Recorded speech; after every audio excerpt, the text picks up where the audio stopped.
नमस्कार शेतकरी मित्रांनो, स्वागत आहे आपल्या सर्वांचे पुन्हा एकदा बाकाल ॲग्रो पॅटर्न या आपल्या शेतीविषयक यूट्यूब चॅनलमध्ये।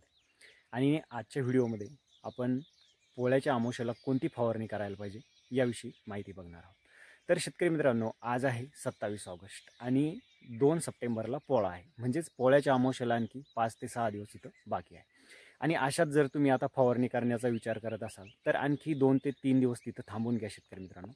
कारण अमावस्येला काय असतं की जे काही कीटक आहे तर या कीटक आपले जे काही पानं आहे तर पानाच्या खालच्या बाजूनं आणि पात्यापुड्यामध्ये तिथं आळीचा जो अंडी घालण्याचा क्रम असतो तर तो अमावस्येच्या 2 ते 3 दिवसापासून अगोदर सुरू होतो आणि अमावस्येच्या 2 ते 3 दिवस नंतर, म्हणजे असे एकंदरीत हे अमावस्येचे जे काही 4 ते 5 दिवस असतात या काळामध्ये तिथं विविध आळ्यांचे जे काही पतंग आहे तर हे पतंग जास्तीत जास्त अंडी घालतात, आळ्या तिथं अंडी घालतात। त्यामुळे या काळामध्ये जर आपण फवारणी केली तर आपल्याला आळीपासून तिथं 100% नियंत्रण मिळतं शेतकरी मित्रांनो। शिवाय जे काही पतंग आहे तर पतंगाचं आपण पतंग अवस्थेतच त्याचं जर नियंत्रण केलं तर तो अंडी घालण्याच्या अगोदरच त्या ठिकाणी नियंत्रणात येईल आणि आळीचं जे काही प्रादुर्भाव आपल्या कापूस पिकामध्ये तर तो जास्तीत जास्त होणार नाही। आता बरेच शेतकरी म्हणतात की अमावस्येलाच फवारणी का करावी, एरवी तशाही कापूस पिकामध्ये आळी जी तर ती होतच असते। परंतु शेतकरी मित्रांनो, इतर पिरियड आणि अमावस्येचा जो काही पिरियड आहे तर याच्यामध्ये खूप बदल आहे। अमावस्येच्या पिरियडला आळी किंवा जे काही पतंग असतात यांचा अंडी घालण्याचा जो पर्सेंटेज आहे तो खूप हाय असतो, कारण त्यांचा एक तो जीवनक्रम असतो फर्टिलायझेशनचा आणि तो अमावस्या किंवा पौर्णिमेला त्या ठिकाणी असतो शेतकरी मित्रांनो। त्याच्यामुळे अमावस्येला याच्याविषयी भरपूर संशोधन पण झालेलं आहे आणि त्याचे प्रूफ पण आहे। त्याच्यामुळे अमावस्येची जी काही फवारणी असते ती अतिशय त्या ठिकाणी महत्त्वाची असते शेतकरी मित्रांनो।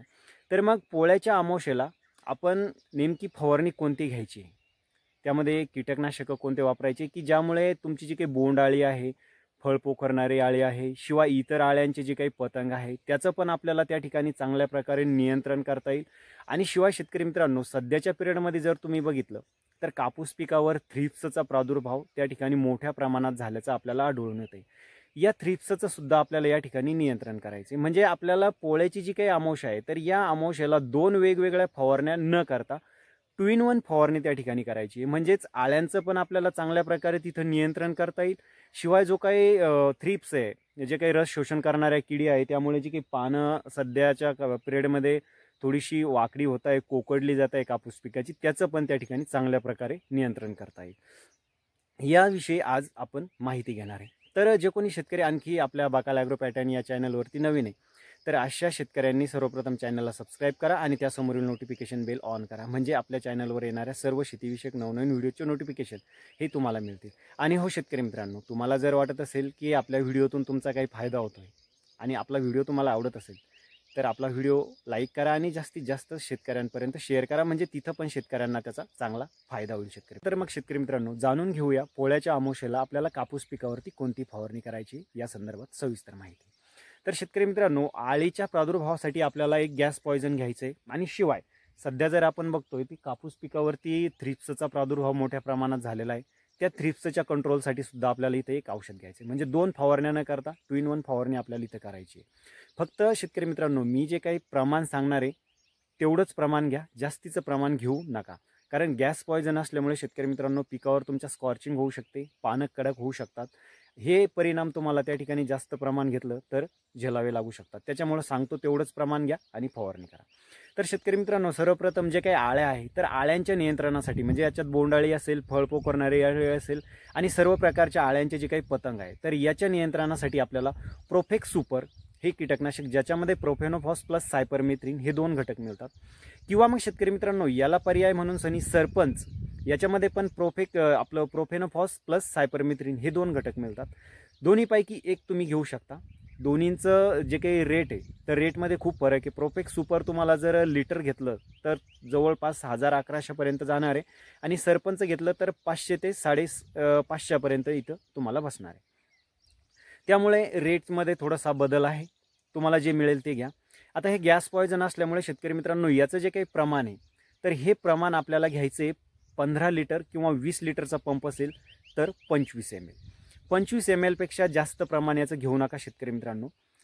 त्यानंतर याच्या जोडीला शेतकरी मित्रांनो जे काही आता कापूस पिकावरती रस शोषण करणाऱ्या किडींचा प्रादुर्भाव झालेला आहे थ्रिप्स मोठ्या प्रमाणात आलेला आहे. त्याच्या नियंत्रणासाठी आपल्याला तिथं ॲडामा कंपनीचं तुम्ही तपूस घेऊ शकता, ज्यामध्ये बुप्रोफेजिन प्लस ॲसिपेट हा घटक मिळतो. किंवा मग शेतकरी मित्रांनो तुम्ही लान्सर गोल्ड घेऊ शकता, ज्यामध्ये इमिडाक्लोप्राइड प्लस ॲसिपेट हा घटक मिळतो. दोन्हीपैकी जे तुम्हाला मिळेल ते घ्या. दोन्हीचं रेट जवळपास सेम आहे. जवळपास 1 किलोसाठी तुम्हाला ते 700 ते 750 रुपयापर्यंत मिळेल. तर याचं प्रमाण घ्यायचं आहे आपल्याला प्रति 15 ते 20 लिटरच्या पंपसाठी 30 ग्रॅम. म्हणजे आपल्याला प्रोफेक्स सुपर किंवा सरपंच सोबत हे जे काही तपूस किंवा लान्सर गोल्ड हे घेणं तिथं गरजेचं आहे. त्याचसोबत शेतकरी मित्रांनो आता आपल्याला एक बुरशीनाशक सुद्धा या ठिकाणी फवारणीमध्ये घ्यायचं आहे.